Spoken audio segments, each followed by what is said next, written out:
ನಮಸ್ಕಾರ ಸ್ನೇಹಿತರೆ. Big boss ಮನೆಯಲ್ಲಿನ ನಾಮಿನೇಷನ್ ಪ್ರಕ್ರಿಯೆಯಲ್ಲಿ ಹೊಸ ತಿರುವು ಉಂಟಾಗಿದೆ. ತಮ್ಮ ವೃತ್ತಿಯ ಬಗ್ಗೆ ಕೇವಲವಾಗಿ ಮಾತನಾಡಿದ್ದಾರೆ ಎಂದು ಆರೋಪಿಸಿ ಜಾನ್ವಿ ಮತ್ತು ರಕ್ಷಿತಾ ಶೆಟ್ಟಿ ಇಬ್ಬರು ಗಿಲ್ಲಿ ನಟರನ್ನ ನಾಮಿನೇಟ್ ಮಾಡಿದ್ದಾರೆ. ಈ ಘಟನೆಯು ಮನೆಯೊಳಗೆ ಹೊಸ ಸಂಘರ್ಷಕ್ಕೆ ಕಾರಣವಾಗಿದೆ. ಇಂದು ಬೆಳಗ್ಗೆಯ ಪ್ರೋಮೋದಲ್ಲಿ ನಾಮಿನೇಷನ್ ಪ್ರಕ್ರಿಯೆ ತೋರಿಸಲಾಗಿತ್ತು. ಎರಡನೇ ಪ್ರೋಮೋ ಹೊರಬಿದ್ದಿದೆ. ವೀಕ್ಷಕರು ಬಿಗ್ ಬಾಸ್ ಮನೆಯಲ್ಲಿ ಹೊಸ ಅಧ್ಯಾಯ ಶುರುವಾಗಿದೆ ಎಂದು ಮಾತನಾಡಿಕೊಳ್ತಿದ್ದಾರೆ. ರಕ್ಷಿತಾ ಶೆಟ್ಟಿ ಅವರನ್ನ ಗಿಲ್ಲಿ ನಟ ತಮ್ಮ ವಂಶದ ಕುಡಿ ಎಂದು ಕರೆದುಕೊಂಡಿದ್ದರು. ಇದೀಗ ಇಬ್ಬರ ನಡುವೆಯೇ ಕಿಚ್ಚು ಹೊತ್ತಿಕೊಂಡಂತೆ ಕಾಣಿಸ್ತಿದೆ.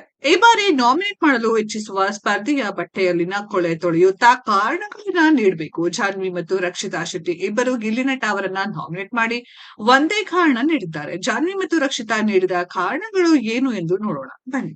ಗಿಲ್ಲಿ ಹೆಸರು ಹೇಳಿದ ಜಾನ್ವಿ ಇವರಿಗೆ ನಿರೂಪಣೆ ಮಾಡಬೇಕಂತೆ. ಸವಿರುಚಿ ನಿರೂಪಣೆ ಇವರಿಗೆ ಸಣ್ಣ ಕಾರ್ಯಕ್ರಮವಂತೆ.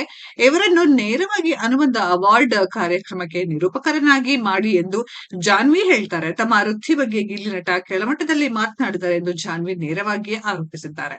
ಇನ್ನು ರಕ್ಷಿತಾ ಶೆಟ್ಟಿ ಸಹ ಇದೇ ಕಾರಣವನ್ನ ನೀಡಿದ್ದಾರೆ. ಯೂಟ್ಯೂಬ್ ವ್ಲಾಗರ್ ಕೆಲಸ ಮಾಡಿಯೇ ಬಿಗ್ ಬಾಸ್ ಮನೆಗೆ ಬಂದಿದ್ದೇನೆ. ನಮ್ಮ ಕೆಲಸವೇ ನಮ್ಮನ್ನು ಇಲ್ಲಿಗೆ ಕರೆದುಕೊಂಡು ಬಂದಿದೆ. ಈ ಹಿಂದೆ ಅಶ್ವಿನಿ ಗೌಡ ಅವರು ಯೂಟ್ಯೂಬ್ ಬಗ್ಗೆ ಮಾತನಾಡಿದ್ದಾಗ ನೀವೇ ಯಾವ ಕೆಲಸವು ಚಿಕ್ಕದು ಅಥವಾ ದೊಡ್ಡದು ಅಂತಿರಲ್ಲ ಎಂದು ಹೇಳಿದ್ದೀರಿ.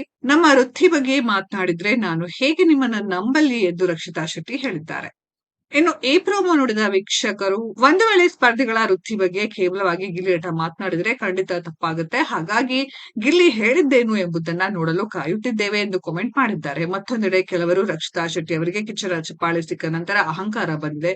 ಅಶ್ವಿನಿ ಗೌಡ ಗ್ರೂಪ್ಗೆ ರಕ್ಷಿತಾ ಹೋದಂತೆ ಎಂದು ಅನುಮಾನ ವ್ಯಕ್ತಪಡಿಸಿದ್ದಾರೆ. ಸ್ನೇಹಿತರೆ, ಇದರ ಬಗ್ಗೆ ನಿಮ್ಗೆ ಏನ್ ಅನ್ಸುತ್ತೆ ಅನ್ನೋದನ್ನ ಕಾಮೆಂಟ್ ಬಾಕ್ಸ್ ಅಲ್ಲಿ ಕಮೆಂಟ್ ಮಾಡಿ. ಈ ವಿಡಿಯೋ ಇಷ್ಟ ಆಗಿದ್ರೆ ಲೈಕ್ ಮಾಡಿ, ಶೇರ್ ಮಾಡಿ, ಚಾನೆಲ್ ನ ಸಬ್ಸ್ಕ್ರೈಬ್ ಮಾಡಿ, ಪಕ್ಕದಲ್ಲಿ ಇರೋ ಬೆಲ್ ಐಕಾನ್ ನ ಹಿಟ್ ಮಾಡಿ.